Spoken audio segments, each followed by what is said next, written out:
कुराकानीका लागि राष्ट्रिय नागरिक आन्दोलनका संयोजक त्यसैगरी जनतान्त्रिक तराई मुक्ति मोर्चाका पनि अध्यक्ष डाक्टर मनोज झा हामीसँग हुनुहुन्छ।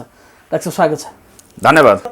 यो 30-32 वर्षदेखि हाम्रो नेपालमा जसलाई हामीले लोकतन्त्र प्रजातन्त्र भनौँ न 45-46 को जनआन्दोलन तथाकथित जनआन्दोलन पछि परिवर्तनको नाममा प्रजातन्त्रको नाममा जुन विभिन्न वाद र सिद्धान्तहरूलाई नेपालभित्र छिराइयो र यहाँ तपाईको मैले पटक पटक भन्ने गरेको छु, नेपाल र नेपाली जनतालाई दलीय गुलामी तन्त्र हैन दलीय गुलामी तन्त्रको माध्यमले दलीय गुलामीकरण गरियो र त्यसकै यो के हो भने यो खिचडी भएको के खिचडी हो। यो वास्तवमा भन्ने हो भने यो कुनै तन्त्र होइन, यो लोकतन्त्र प्रजातन्त्र होइन, यो भाँड भैलो तन्त्र भन्न मिल्छ, यसलाई खिचडी तन्त्र भन्न मिल्छ, यसलाई तपाईले मोनोपोली तन्त्र भन्न मिल्छ हैन।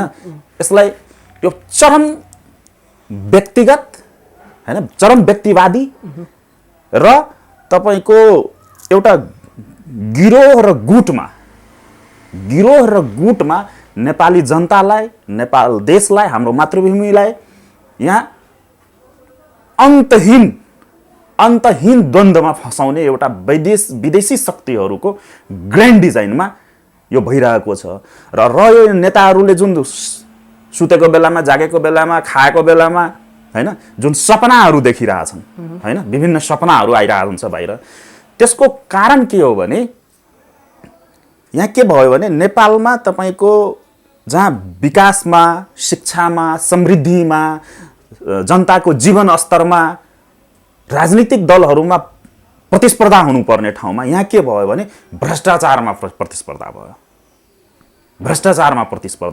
यहाँ के छ भने नेताहरूले तैँले 5 करोड खाइस् तँलाई म 10 करोड खाएर देखाइदिन्छु। मैले यहाँलाई भन्न खोजे हैन, नेताहरूको प्रतिस्पर्धा चाहिँ नराम्रो कामका लागि भ्रष्टाचार घुसखोरीका लागि भ्रष्टाचार अनैतिकता देशद्रोही गतिविधि भनौं जनता मारा गतिविधिहरू लाखौं उदाहरण छन् यहाँहरुकै माध्यमले पनि हामी सुन्न पाउँछौँ। त्यसमा डाक्टर साहब अहिले संसद विघटन भएको छ त्यही म जाँदैछु।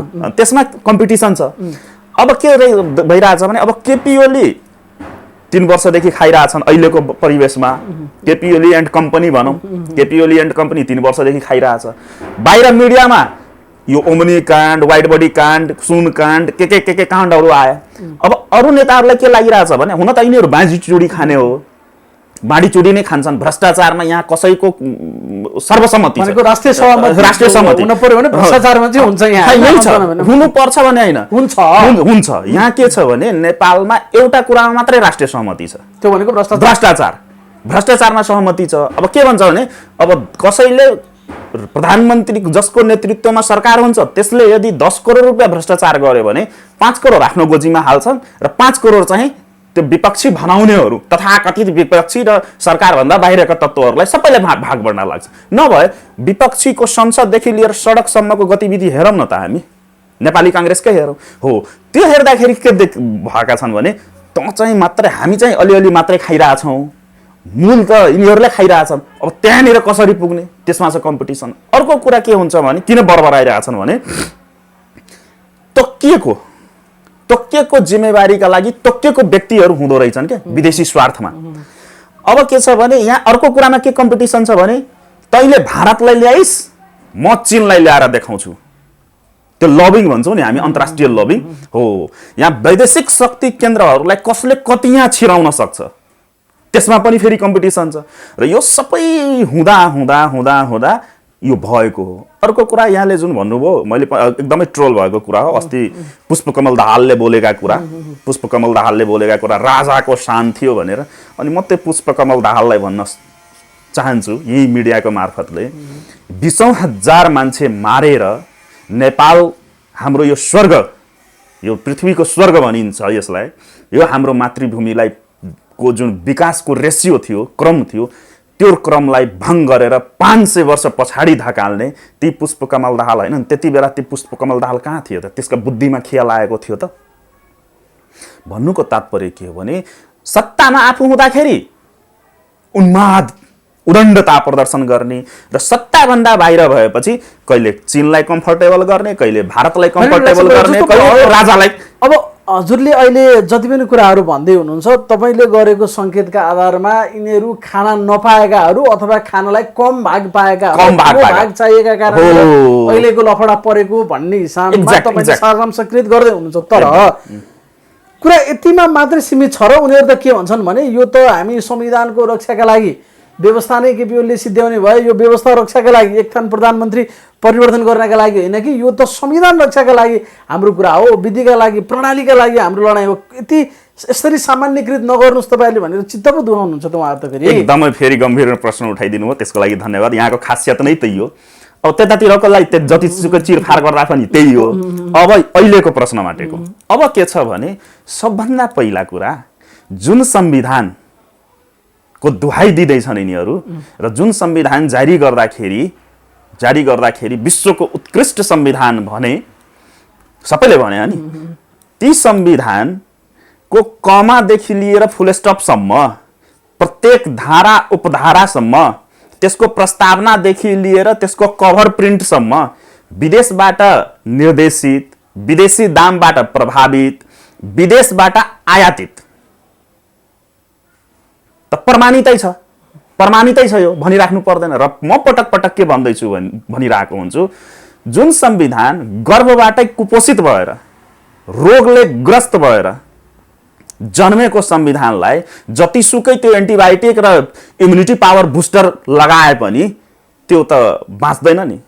अर्को कुरा जुन संविधानको रक्षाका लागि यिनीहरूले भन्दैछन् कि संविधानको रक्षाको लागि, संविधान ठुलो कि देश ठुलो, संविधान ठुलो कि जनता ठुलो?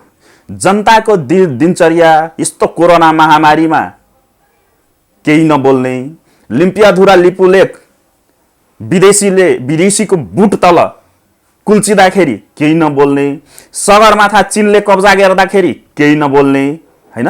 सगरमाथा चीनले कब्जा गरिसक्यो, त्यसको नाम परिवर्तन गरिसक्यो, त्यहाँ 5G टावर लगाइसक्यो, यहाँ चुइक्क कोही बोलेको छैन, हैन? एमसीसी जस्ता राष्ट्रघाती सन्धि सम्झौता गर्दाखेरि चुइक नबोल्ने।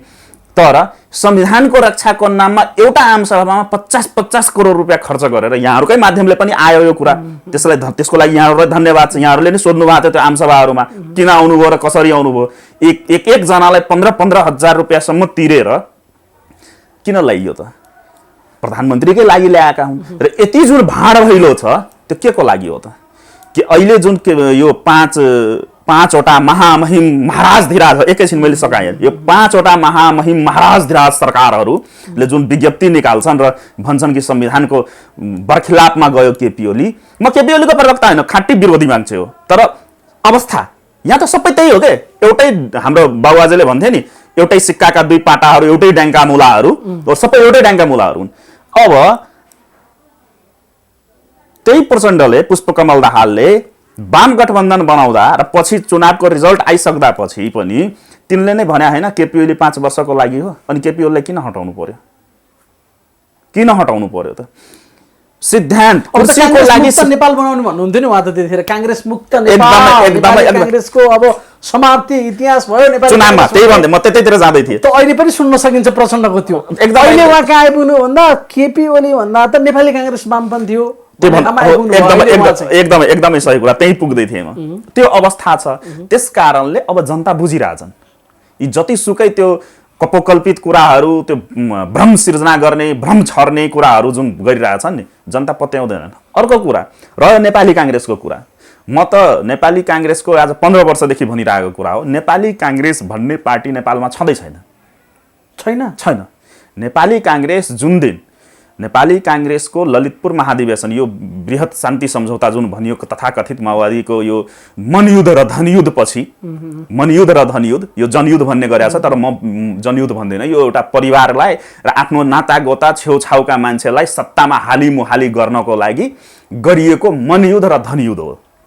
त्यसपछिको जुन महाधिवेशन भएको थियो नेपाली कांग्रेसको यही जाउला खेलमा, हैन? र त्यहाँबाट तपाईको जति बेला नेपाली कांग्रेसको विधानबाट त्यसको मौलिकतालाई समाप्त गर्यो, हिन्दू धर्म लगायतको राष्ट्र संस्था लगायतका व्यापक रूपमा परिवर्तन गर्यो, त्यसैदेखि म भन्दै आएको कुरा के छ भने नेपाली कांग्रेस भनेको पुष्पकमल दाहालको एउटा वर्गीय संगठन, नेकपा माओवादीको वर्गीय संगठन, र नेपाली कांग्रेस पार्टी भनेको वर्गीय संगठन र नेपाली कांग्रेस पार्टीका नेता कार्यकर्ता भनेको पुष्पकमल दाहालका कार्यकर्ता हुन्। त्यतिसम्म हो र डाक्टर? त्यही हो, कुरै त्यही हो। रह्यो कुरा यो चाहिँ एउटा अनौपचारिक हिसाबले थियो हिजो अस्तिसम्म, त्यसको म प्रमाणितै गरिदिन्छु।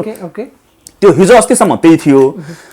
अस्ति भर्खर 2-3 दिन पहिला प्रमाणपत्र पनि दिइदियो प्रचण्डले, पुष्पकमल दाहालले। प्रचण्ड त के हुनु, त्यो प्रचण्ड नामको त्यो भनौँ न, त्यो त्यसलाई अपहेलना गर्नु हो के? त्यो प्रचण्ड नभनु, त्यो पुष्पकमल दाहाल मात्र भने, त्यसलाई त पुष्पकमल दाहाल पनि नभनौ के? पुष्प भनेको त राम्रो कुरा हो नि, भगवानमा हामी अर्पण गर्छौँ नि। पाखण्डी भनौँ, यो पाखण्डवादमा आधारित चरम पदलोलुप भएका चरम व्यक्तिवादी, चरम परिवारवादी व्यक्ति भनेको पुष्पकमल दाहाल हो, हैन?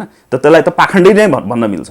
अर्को कुरा तपाईको के छ भने नेपाली कांग्रेस त्यसको आफ्नै मौलिकता छ नि, त्यसको आफ्नै इतिहास छ नि, त्यसको आफ्नै सिद्धान्त, त्यसको आफ्नै गरिमामय इतिहास छ, त्यसको त्यत्रो संघर्ष यो देशको लागि छ नि त। बीपी को पनि छ नि त, हैन? जननायक नै भन्छन् बीपीलाई। तर त्यस्तो पार्टीले अर्काको पार्टीको पुच्छर समात्ने हो त सत्ताको लागि? प्रधानमन्त्रीसित राति राति त्यो प्रधानमन्त्री निवासमा गएर भाग खोज्ने हो त? मलाई यो यसमा नियुक्ति देऊ, यसमा राजनीतिक नियुक्ति देऊ, त्यहाँ त्यो भाग देऊ भनेर हिँड्ने हो त? पछिल्लो चुनावमा नेपाली जनताले नेपाली कांग्रेसले के जिम्मेवारी दिएका थिए?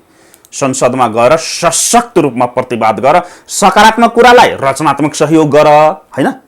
र नराम्रा कुराहरूलाई प्रतिवाद गर भनेर जनादेश पाएको हो नि त। नेपाली कांग्रेसको सत्तामा जाने, मन्त्री प्रधानमन्त्री खाने, भाग खाने र त्यस्तो फोहोरी खेलको लागि त जनादेश थिएन। तर गतिविधि त त्यही देखियो नि।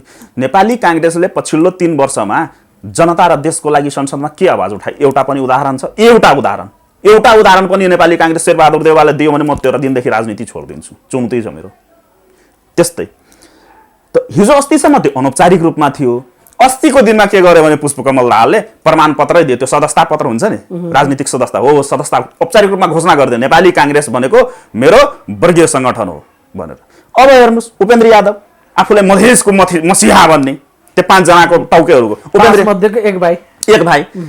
अब त्यो हेर्नुस्, आफू सत्तामा जानलाई 2 बुँदे, 4 बुँदे, 12 बुँदे, 22 बुँदे, 8 बुँदे गरेर जाने, त्यति बेला मधेसको सबै माग पूरा हुने, हैन? त्यति बेला मधेसको सबै माग पूरा हुने र आफूलाई स्वघोषित मसिहा भन्ने, ठुलो क्रान्तिकारी भन्ने, हैन? र आफ्नो कुर्सीबाट हटेपछि पछिल्लो पटक पनि त केपी ओलीको सरकारमा थिएन त? त्यति बेला केपी ओली राष्ट्रवादी भएका थिए।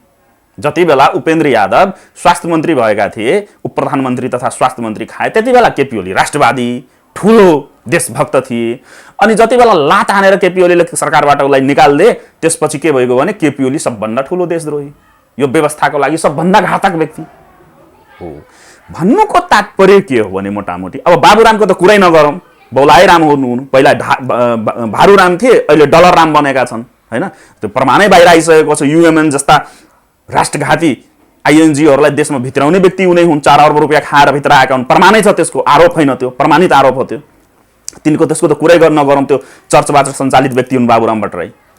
यो अवस्थामा के छ भने यो सबै जुन छ नि, यहाँ के भयो भने देशलाई, मैले अघि नै भने नि, राजनीतिक दलको नाममा देश र जनतालाई गुलाम बनाइयो। अब हेर्नुस्, राज्यको कुनै पनि संरचना, एउटा संरचनाको नाम भनिदिनुस् जुन देश र जनताप्रति इमानदार होस्, वफादार होस् र त्यसलाई अलिकति पनि कर्तव्य बोध होस्। छ कुनै पनि संस्था?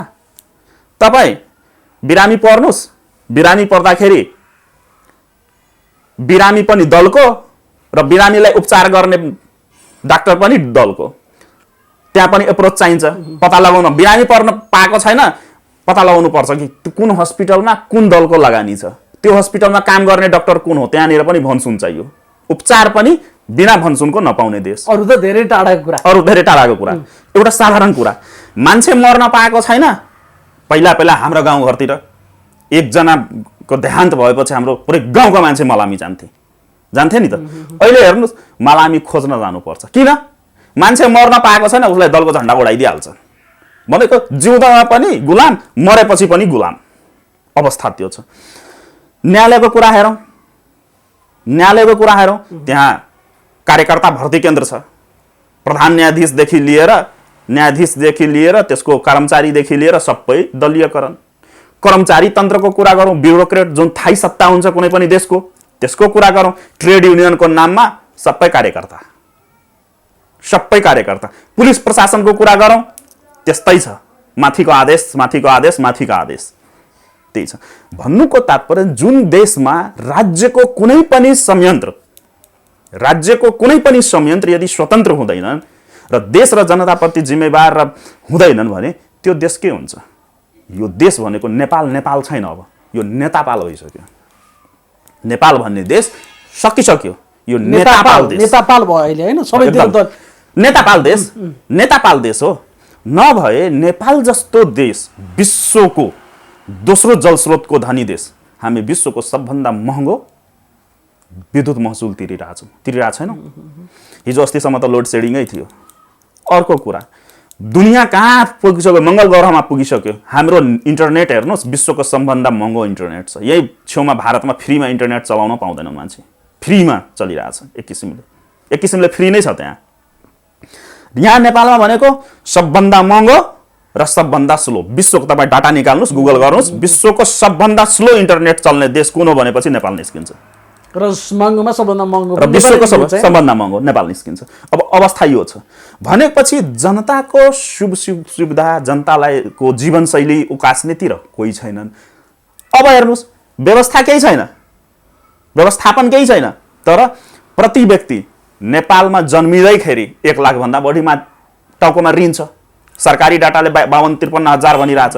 45-46 सम्म हाम्रो टाउकोमा कति ऋण थियो? थिएन नि त, शून्य थियो नि। हाम्रो परनिर्भरता कति थियो? केही विषयमा 5-10%। 45-46 सालसम्म, आजभन्दा 30-32 वर्ष पहिला जति बेला विकसित पनि थिएन दुनियाँ, त्यति बेला नेपालीको परनिर्भरतै थिएन कुनै देशमाथि। कुनै विषयहरूमा हामी 5-10% थियौँ। तर अहिले यो आधुनिक युगमा सुखी नेपाल, समृद्ध नेपाल भनेर के नारा दिएका छन् यिनीहरूले, त्यस्तोसम्म आइपुग्दाखेरि हाम्रो थाप्लोमा 1 लाखभन्दा बढी ऋण। अब यो बजेट भाषणले त 2 लाख सुनिश्चितता गरिसक्यो। त्यसपछि त्यति मात्रै होइन, हाम्रो परनिर्भरता कति छ? जसमा सबभन्दा कम परनिर्भरता छ जुन विषयमा, त्यो 85% छ। र केही धेरै कुरामा त हाम्रो 100%। हामी श्वास पनि लिइरहेछौँ, त्यो पनि विदेशीले दिएको श्वास लिइरहेछौँ। अवस्था यस्तो छ, यो दर्दनाक अवस्था छ। र ऋण हेर्नुहोस्, अनि त्यो ऋणको पैसा कहाँ गइरहेछ? नेताको सम्पत्ति हेर्नुहोस्। त्यो अस्ति एउटा डाटा सार्वजनिक भएको छ स्विस ब्याङ्कको, नेसनल स्विस ब्याङ्क भनेर। त्यो एउटा देशको एउटा ब्याङ्कमा मात्रै 47 अर्ब रुपियाँ निस्केको छ अवैध नेपालीको। भनेपछि त्यही स्विट्जरल्यान्डमा अन्य ब्याङ्कमा कति पैसा होला र अरू देशहरूमा कति पैसा होला नेपालीको, हैन? त्यो आम नेपालीको त होइन। त्यही भएर नेतापाल भयो। नेता हाम्रो बाहिर गयो, विदेशी ब्याङ्कमा उनीहरूले पैसा राख्ने, यहाँ पनि लुटे बनाउने। एकदमै यहाँका जनताले खुन पसिनाबाट तिरेको करबाट पनि सुख सुविधा लिने, लुट्ने, राज्यका सबै संयन्त्रबाट र विदेशबाट आएका अनुदानको नाममा, ऋणको नाममा पनि सबै थुपार्ने भनेपछि त नेतापाल भयो। अहिले तपाईँको यो 32 वर्षदेखि के भइरहेछ भन्नुहोस् न? अहिले हामी 8वटा राष्ट्रपति पोसिरहेछौँ, 8वटा प्रधानमन्त्री पालिरहेको छैनौँ। 700-800 सांसदको नाममा, मन्त्रीको नाममा तपाईँको 150-200 मन्त्री पोसिरहेछौँ। यो नेपाल जस्तो भनौँ न 3 करोड भन्छौँ हामी, तर वास्तविक त 3 आधी जनसङ्ख्या त बाहिरै छ देशभन्दा। यो 1.5-2 करोड जम्मा भएको देशमा यो यत्रो जम्बो जेट किन चाहियो त? जुन देशको प्रशासनिक खर्च 83% भन्दा बढी हुन्छ, 83%, त्यो देश कहिले उभो लाग्छ त?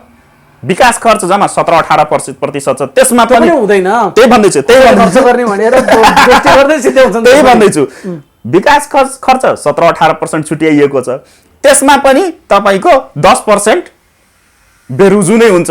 अस्ति त केपी ओलीको पालामा पछिल्लो आर्थिक वर्षमा 14% पुगेको थियो। अहिलेसम्म ह्याट्रिक नै हानेको थियो, एकदमै रेकर्ड बिट नै गर्यो। अनि जुन देशको सामान्य खर्च 82-83% हुन्छ, सामान्य खर्च भनेको के हो? त्यो कर्मचारी पोस्ने, नेता पोस्ने त हो नि, अरू के हो? जुन देशमा मान्छे भोका नङ्गाको जनसङ्ख्या उल्लेख्य मात्रामा छ, हैन? जुन देशको नागरिक युवा पिँढीहरू मास्टर डिग्री गएर पढेर खाडी मुलुकमा गएर टोयलेटको प्यान सफा गर्ने र भेडा चराउने काम गरिरहेछ, त्यो देशको प्रधानमन्त्री, राष्ट्रपतिले त्यो 80-85 करोड कति अर्बको हेलिकप्टर चढ्ने हो त? 2-3 करोडको तपाईँको कार्पेट चेन्ज गर्ने हो त? मन्त्रीहरूले 10-10 करोडको गाडीमा हुँकिने हो त? जुन त्यो देशको एउटा वार्ड अध्यक्षले तपाईँको 4-4 लाखको मोटरसाइकल चढ्ने हो त? वार्ड अध्यक्षलाई किन चाहियो मोटरसाइकल? हैन, जसको चप्पल लगाउने औकात थिएन त्यो मान्छेको यहाँ काठमाडौँमा 25-30 करोडको महल ठडाइसक्यो। कहाँबाट आयो त? हो, त्यस कारणले चाहिँ सबै विश्लेषण गरेर व्याख्या गरेर साध्य छैन। त्यस कारणले त्यो मात्र हैन कि यस्ता कुरामा चाहिँ तपाईले अगाडि पनि भन्नुभयो राष्ट्रिय सहमति हुन्छ। एकदमै यो राष्ट्रिय सहमति नै छ, हुन्छ हैन छ हैन। त्यस कारणले यो नेपाल भन्ने देश छैन। अब हामी त्यो नेतापाल देशका नागरिक हौं र यसमा सबभन्दा दोषी भनेको हामी नै हौं। नागरिकै हो दोषी। तपाईले सिम्पल कुरा, म एउटा साधारण उदाहरण दिन्छु। हामी दुईजना कुराकानी गर्दै खरे मलाई थाहा छ यहाँ चोर हो, 1 मिनट मानौ हैन, यहाँलाई मलाई थाहा छ कि तपाई चोर हुनुहुन्छ र तपाईलाई म पटक पटक आफ्नो कोठामा छिराउँछु, घर यो कोठाको साँचो तपाईले जिम्मा लगाउँछु भने म बेवकुफ कि तपाई बेवकुफ? भन्नुस्। म जस्तो बेवकुफ मान्छे त कोही पनि हुँदैन नि। त्यही हो, अहिले हामी नागरिक त्यस्तै छौं। अब थाहा पाउँदै उसलाई मतदान दिएर दुई चट्टा मासु 1 ग्लास बियर वा 1 ग्लास ठर्रा रक्सी को भरमा यदि मत दिने हो भने अनि हुन्छ के त? यस्तै हुन्छ। अनि गाली गर्ने बेलामा नेतालाई गाली गरेर हुन्छ? मेरो बाटो बनेन, मेरो छोराछोरीले स्कुल पढ्न पाएन भनेर हुन्छ? हुँदैन नि। त्यस कारणले यहाँ नागरिक भएनन् के? नेपालमा नागरिक भएनन्, सबै गुलामहरू छन्। अनि गुलाम भएपछि त गुलामले त मालिककै जय जयकार गर्छ नि। जबसम्म यो गुलामीकरणलाई, गुलामी तन्त्रलाई तोड्न सक्दैनौ यो देश गयो, सिद्धियो, छैन काम। अब अघिकै सन्दर्भमा अलिकति कुरा गर्दाखेरि प्रचण्डले बरु अहिलेको राष्ट्रपतिको भन्दा त राजाको सान थियो भन्ने अभिव्यक्ति दिने तहमा आइपुगे। यसले एक खालको तरङ्ग पनि दिएको छ। हुन त उनको अब त्यो टङ स्लिप भन्ने हो कि के हो, जो करेक्सन पनि गरेका छन्। यसलाई कसरी हेर्ने त? यो राजा राम्रो भन्न खोज्या हुन् कि राजा त यसै नराम्रो, त्यो भन्दा पनि गए गुज्रेको भइन राष्ट्रपति चाहिँ पो भन्न खोज्या हो कि प्रचण्डले? कसरी हेर्ने? एकदमै यसमा 2-3 वटा कोण छन्। अब उतातिरको टिप्पणीलाई त्यही विश्राम दिउँ, किनभने भनी साध्य छैन। अब प्रचण्डजीले दिनुभएको, पुष्पकमल दाहालले दिएका अभिव्यक्तिमा टेकौँ, त्यसमा 2-3 वटा कोण छ। एउटा त उहाँको मैले हेरेको थिएँ भिडियो क्लिप्स, सबभन्दा इरिटेसन भयो जस्तो छ उहाँको एकदमै बडी ल्याङ्ग्वेज, एक्ज्याक्टली बडी ल्याङ्ग्वेजबाट पनि हेर्नु पर्ने हुन्छ। सबभन्दा पहिला उहाँको टिप्पणी जुन थियो त्यसलाई मैले के त्यो महिलालाई मैले अघि सारे भनेर त्यसरी एकदम त्यस्तो किसिमले एउटा त्यो त्यति बेलाको जुन उहाँको बोलाइको स्टाइल छ त्यसले गर्दाखेरि एउटा महिलामाथि पनि, महिलाको क्यापेबिलिटी र एबिलिटी माथि एउटा प्रश्न उठाएको जस्तो पनि छ अभिव्यक्तिमा त्यहाँ, हैन? गम्भीर प्रश्न उठाएको जस्तो छ त्यहाँनिर। एउटा महिलाको सेन्समा जुन भनेका छन् पुष्पकमल दाहालले, त्यहाँबाट त्यो एउटा झल्किन्छ। अर्को कुरा जुन राजाको बारेमा भने, यो त ध्रुव सत्य हो नि। राजाको त सान थियो नि त। नेपालमा कुन नेताले अमेरिकाको सिनेटलाई सम्बोधन गरेको छ कुनै पनि उदाहरण एउटा पनि? नेपालको त दुई चोटि गरिसके। नेपालका राजाले विदेश भ्रमण गर्दाखेरि र त्यो देशको भ्रमण नहुँदा पनि, साधारण उदाहरण दिन्छु, जापानको राजा वीरेन्द्रले कुनै अर्को देशको भ्रमणमा जाँदाखेरि उहाँको केही टेक्निकल गडबडीका कारणले 3-4 घण्टा जापानमा उहाँलाई होल्ट बस्नु परेको थियो। त्यति बेला जापानका राजाले थाहा पाएपछि नेपालका नरेश आएका छन् भने अचानक सबै प्रोटोकल तोडेर एयरपोर्टमा रिसिभ गर्न पुगेको इतिहास पनि छ। यही भारत भ्रमणमा जाँदाखेरि भारतमा प्रधानमन्त्री राष्ट्रपतिले एयरपोर्टमै राजालाई रिसिभ गरेको त हजारौं उदाहरणहरू छन्, हैन? भारतका प्रधानमन्त्रीहरूले राजालाई दर्शन नै भन्थे 2 हात जोडेर, तर यहाँका प्रधानमन्त्रीलाई त त्यहाँको सहायक मन्त्रीले पनि रिसिभ नगरेको पनि हजारौं उदाहरण छ। त्यो सानको सेन्समा भन्दैछु, त्यो त ध्रुव सत्य हो। राजा भनेको कस्तो रहेछ भने जुन 10 वर्षको 2017 सालदेखि लिएर 2028 सालको जुन हामीले नेपालको स्वर्णिम युग, विकास युग भनेर भनिएका छौँ, त्यो राजाकै पिरियडमा भएको महेन्द्रले। त्यो 10 वर्षमा जति पनि अहिले हामी यो एयरपोर्टदेखि लिएर जति पनि बाटो, त्यो समीक्षा आफ्नो ठाउँमा छ, तर म त्यतैतिर जाँदैछु। त्यो कुरा सम्झेर राजाको सान थियो त भनेका थिएनन्? हैन, म त्यही भन्दैछु, त्यतैतिर टुङ्ग्याए अब यसलाई। अब जति पनि बाटो घाटो पुलेसाहरू हामी प्रयोग गर्दैछौँ त्यो सबै राजाकै टाइममा भएको हो। यिनीहरूले बरु बम हानेर सिध्याए सबैलाई, नेपाली काङ्ग्रेसदेखि लिएर माओवादीसम्म सबैले त्यही बम हाने हो, ध्वस्त पारे। यहाँसम्म आइसक्दा एउटा हुनसक्छ पुष्पकमल दाहालको मनमा वास्तविकता त हो, तर यिनीहरूले त हल्ला फैलाएका थिए राजाको बारेमा नकारात्मक कुराहरू। हुनसक्छ चसक्क मान्छे न हो आएको हुनसक्छ, एउटा त्यो कोण हो। अर्को कोण के छ भने नेपालमा जुन वैदेशिक शक्तिहरूको हस्तक्षेप जुन छ, वैदेशिक हस्तक्षेप त नाङ्गो छ। यहाँहरूकै मिडियाको माध्यमले हामी पनि थाहा पाउँछौँ हैन, नाङ्गो छ। राति राति प्राइभेट नम्बर प्लेटमा पनि विभिन्न देशका राजदूतहरू नेताको घर घर चाहेको पनि तपाईँहरूले नै न्युज बनाउनु भएको छ हैन, त्यस्तो छ।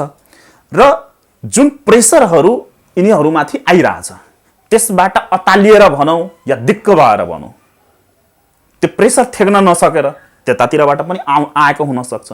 र अर्को कुरा, सबभन्दा ठुलो कुरा, जतिसुकै न्वारानदेखिको बल लगाए पनि केपी ओलीलाई विस्थापित गर्न नसक्नु त यिनीहरूको असक्षमता नै हो।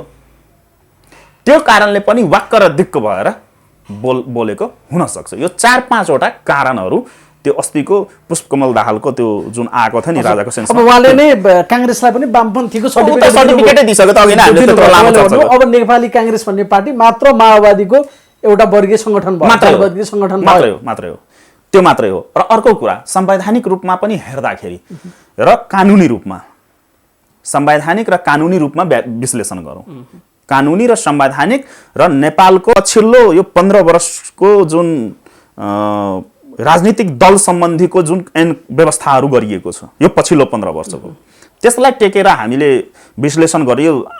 आम पब्लिकले बुझिरहेको छैन र धेरै ठाउँमा विश्लेषण पनि भइरहेको, मैले 2-3 ठाउँमा विश्लेषण गरेको थिएँ।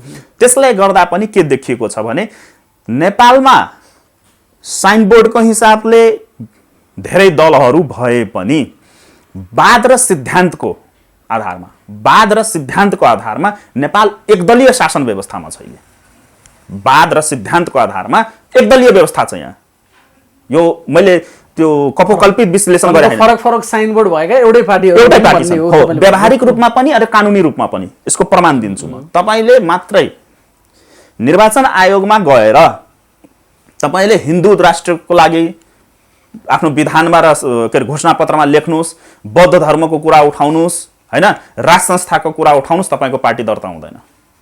कमल थापाकै पार्टीमा पनि वैधानिक हिसाबले कमल थापाले राज संस्थाको मुद्दा छोडिसकेका छन्, उसको विधानमा छैन।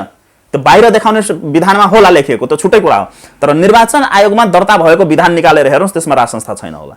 किनभने तपाईले राज संस्थाको कुरा उठाउनु भयो, हिन्दुत्वको कुरा उठाउनु भयो, बुद्धिस्टको कुरा उठाउनु भयो, तपाईको निर्वाचन दलमा दर्तै हुँदैन।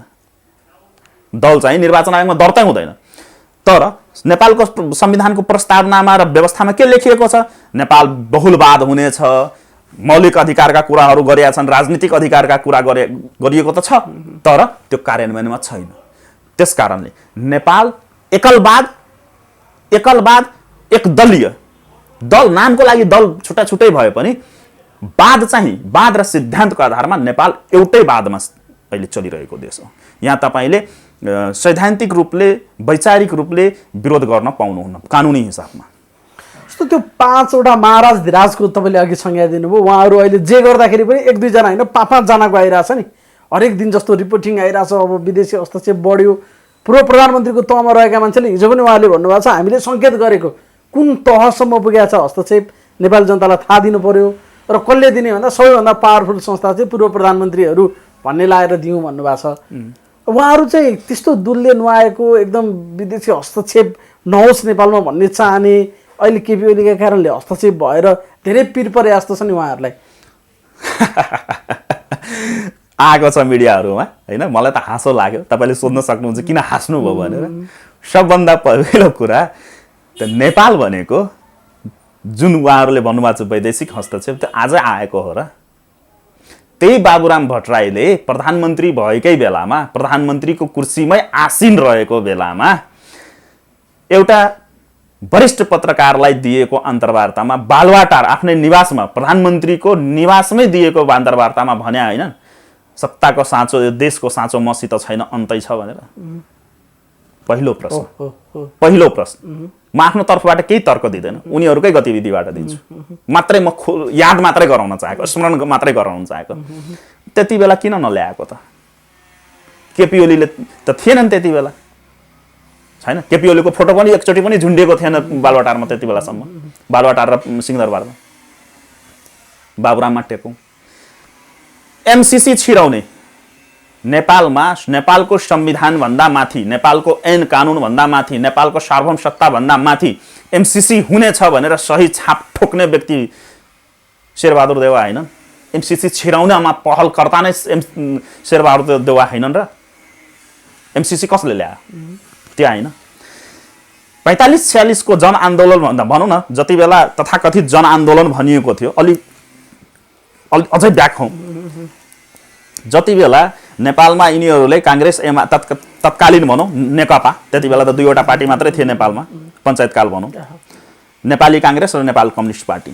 जति बेला नेपाल कम्युनिस्ट पार्टी र नेपाली काङ्ग्रेस पार्टी थिए, त्यति बेला यिनीहरूले गरेको आन्दोलनमा जनताको सहभागिता नभएपछि यही टुडी खेलमा, काठमाडौँको टुडी खेलमा भारतीय काङ्ग्रेसका नेता चन्द्रशेखरलाई ल्याएका हैनन् बोल्नलाई। र जब चन्द्रशेखरले यही टुडी खेलमा भने नेपाली जनतालाई अधिकार चाहिएको छ भने हतियार उठाउन सक्नुपर्छ भनेर बोलिसकेपछि 45-46 को आन्दोलन चाहिँ उग्र भएको होइन। त्यो वैदेशिक हस्तक्षेप होइन, त्यो सद्भाव हो। एउटा कुरा। अर्को कुरा, राजीव गान्धी सोनिया गान्धी काठमाडौँ आएका बेलामा पशुपतिमा दर्शन नगर्न दिएकै झोकमा 13 महिनासम्म नाकाबन्दी लगाउँदा चुइक्क नबोल्ने यिनीहरू, त्यति बेला पनि त यिनीहरू नै नेता थिए नि त। र झन् त्यसमा भारतलाई सहयोग गर्ने यिनीहरू नै हैनन्। त्यति बेला त्यो के राजनीतिक, त्यो वैदेशिक हस्तक्षेप होइन त्यो? माओवादी जन्माइदिएको भारत, ट्रेनिङ दिएको भारत, हतियार मुहैया गराइदिएको भारत, त्यो वैदेशिक हस्तक्षेप होइन? 61-62 को जनआन्दोलनमा मान्छेहरूको उपस्थिति, नागरिकहरूको उपस्थिति नभएपछि 12 बुद्धे दिल्ली सम्झौता, चर्चित दिल्ली सम्झौता, त्यो भारतकै भूमिमा गरेको त्यो वैदेशिक हस्तक्षेप होइन? एनजिओ आइएनजिओ को नाममा खरबौं रुपियाँ खाने र विभिन्न वाद र सिद्धान्तहरूलाई जनस्तरसम्म पुर्याउनलाई पहल गर्ने यिनीहरूले त्यो वैदेशिक हस्तक्षेप होइन? भनेको अहिले पनि टुङ्ग्याउँछु। यो मेजर मात्रै मैले भनेको, मेजर मात्रै भनेको यो हैन। मेजर इस्युहरू भनौँ न। अपरेसनको नाममा, बिरामी परेको नाममा लगाएर त्यही बाबुराम भट्टराई अस्ति मात्रै 2-3 महिना पहिलाको घटना हो, दिल्ली गएर त्यहाँ भारतीय काङ्ग्रेस र तपाईको बीजेपी र आरएसएस का नेताहरूको घर चाहेर खुट्टा ठोक्दा पनि एपोइन्टमेन्ट नदिएपछि झोकमा आएर यहाँ चाहिँ जथा नाम बोलेको होइन? त्यो चाहिँ के हो? वैदेशिक हस्तक्षेप निम्त्याउनलाई गएको होइन? पुष्पकमल दाहालले आफ्नो श्रीमतीको उपचारको नाममा मुम्बई जाँदाखेरि त्यहाँ बिन्ती पत्र टक्राएका हैनन् भगत सिंह कोसियारीलाई? बाहिर आइसकेको कुरा हो, कुनै गोप्य कुरा होइन यो। र त्यसपछि त्यो एउटा गभर्नर जस्तो व्यक्तिले, पूर्व विदेश विभाग प्रमुख हुन् बीजेपीका, उहाँले दर्शन भेट दिएको त्यो वैदेशिक हस्तक्षेप निम्ति आएको होइन? राति तपाईको 12 बजे 1 बजे राति विभिन्न राजदूतावास धाउनु, त्यो के हो? यी सबै कुराहरूलाई हेर्दाखेरि के छ भने, मैले फेरि अघि नै कुरामा टुङ्ग्याएँ, घुमिफिरी त्यहीँनिर ठोकेर के छ भने घुमिफिरी रुम्जाटार भन्छौँ नि हामी। अनि उहाँहरू त हामी जस्तो कोही छैन केपी ओलीसँग तुलना गर्दा पनि रिस उठ्छ क्या उहाँहरूलाई। तपाईँहरू उस्तै हो नि गर्दा पनि यदि रिसाउनुहुन्छ नि, तुलना हुन सक्छ केपी ओलीसँग भन्नुहुन्छ उहाँ त। त्यही भन्दैछु। अनि आफूले गर्दा चाहिँ सद्भाव हुने हैन। यहाँ के छ भने, मैले अघि नै भने नि, नेपालको राजनीति के हो भने आफूले जतिसुकै कुकर्म र कुकृत्यहरू गरे पनि, आफू जतिसुकै कुकृत्य र कुकर्महरू गरे पनि एकदम चोखो ठान्ने प्रवृत्ति छ यहाँ हैन। त्यो चाहिँ सद्भावहरू हुन्छन् के, त्यो सद्भाव भनिन्छ त्यसलाई। र अरूले केही त्यसको 1% मात्रै गर्यो भने, अरूले 1% मात्रै गर्यो भने त्यो हस्तक्षेप हुन्छ। यही तपाईको लिपुयाधुरा लिपुलेकको इस्युमा त यिनीहरू त चुइको बोलेका छैनन्। हामी तपाईँ जस्ता राष्ट्रभक्तहरूले, तपाईहरू जस्ता राष्ट्रभक्त मिडियाहरूले उचालिदिएको र हामीहरूले रोडमा गएर कराइदिएको बापतमा न नक्सा छापिएको। नभए त्यही लिम्पियाधुरा लिपुलेकमा 12-15 वर्षदेखि हेभी इक्विपमेन्ट डोजरहरू लगाएर सडक खन्दाखेरि कहाँ गएका थियो त यिनीहरूको राष्ट्रवाद? यहाँको सुरक्षा निकायदेखि लिएर यहाँका राजनीतिक कर्मीहरूले कसले के बोल्यो त? त्यो हस्तक्षेप होइन। भन्नुको तात्पर्य के हो? मोटामोटी अघि नै हामीले धेरै विश्लेषण गर्छौँ। यहाँ के छ भने साधारण कुरा, आफ्नो पालोमा सद्भाव देख्छन् यिनीहरूले, अरूलाई केही पर्यो भने त्यो चाहिँ हस्तक्षेप हुन जान्छ। यहाँ के छ भने मैले अघि नै भने एउटै सिक्काका दुई पाटा एउटै ड्याङका सबै मुलाहरू हुन्। जस्तो डाक्टर साहब अब यही अलिकति कुराकानी गर्नुपर्दा प्रचण्डलाई त जसरी भए पनि केपी ओलीसँग बदला लिनु छ, नेतृत्व गर्ने भए काङ्ग्रेसलाई के भनेर खुसी पार्न सकिन्छ उकास्ने नै भए। शेरबहादुर देउवा कम्युनिस्टभित्र भाँडभैलो मचाएर पदै खाने हो भने ज्योतिषले पनि सातचोटि भनेको छ, उनी पनि लाग्नु स्वाभाविकै होला। बाबुरामको कुरै नगरौँ, उपेन्द्र यादवको पनि तपाईँले प्रसङ्ग ल्याइहाल्नुभयो। माधव नेपाल भन्ने पात्रको जे अहिले भूमिका छ त्यो चाहिँ बडा गजबको छ नि होइन। अहिले त मलाई प्रधानमन्त्रीको प्रस्ताव आइसक्यो भनेर चस्मा पनि आदि आँखामा आदि चाहिँ बाहिर राखेर हेर्दै भनिरहेछन्, तर म खान्न, माधव नेपाल धोका दिने मान्छे होइन भन्दैछन् नि। के हो यो प्रवृत्ति? यहाँले चाहिँ कस्तो व्यक्तिको नाम निकाल्नुभयो भने अब त्यो व्यक्तिको बारेमा विश्लेषण गर्नु भनेको आफ्नै बेइज्जत गर्नु हो के। माधव नेपालको बारेमा विश्लेषण गर्नु भनेको त्यो आफ्नै बेइज्जत गर्नु हो। त्यति तल्लो स्तरको मान्छे हो मान्छे नि, स्तरै छैन नि उसको, बिना स्तरको मान्छे हो नि। कारण म प्रधानमन्त्री हो नि डाक्टर साहब, 5 भाइ मध्येको एउटा जल्दो बोल्दो भाइ। त्यही भन्दैछु अब किन मैले त्यसरी भने अस्तित्वहीन व्यक्ति किन भने माधव नेपाललाई त्यो मैले भने होइन, माधव नेपालको आफ्नै गतिविधिले भनिरहेछ। माधव नेपालको आफ्नै गतिविधि आफू प्रधानमन्त्री भएको बेलामा देश सम्हाल्न नसकेपछि राति राति स्लिपिङ ट्याब्लेट खाएर सुत्ने व्यक्तिका नाम हुन् माधव नेपाल। स्लिपिङ ट्याब्लेट खाएर सुतेको व्यक्ति र हार खाएर राजीनामा केही गर्न नसकेपछि राजीनामा ठोकेका हुन्। भन्दा बढी त काम चलाउ भएर चलाउने मान्छे पनि हुन् नि माधव नेपाल। त्यो त संजोगले, त्यो कुस्तीको कारणले गर्दाखेरि, त्यो जो संसदभित्र जुन कुस्ती भएको थियो त्यस कारणले गर्दाखेरि। अब रह्यो माधव नेपालको कुरा, मैले किन स्तरहीन भन्यो भने यस्तो कोही मान्छे हेर्नु भएको छ आफ्नो घर भत्काएर अर्काको घर बनाएको संसारमा कोही त्यो बाँदरले मात्रै गर्छ।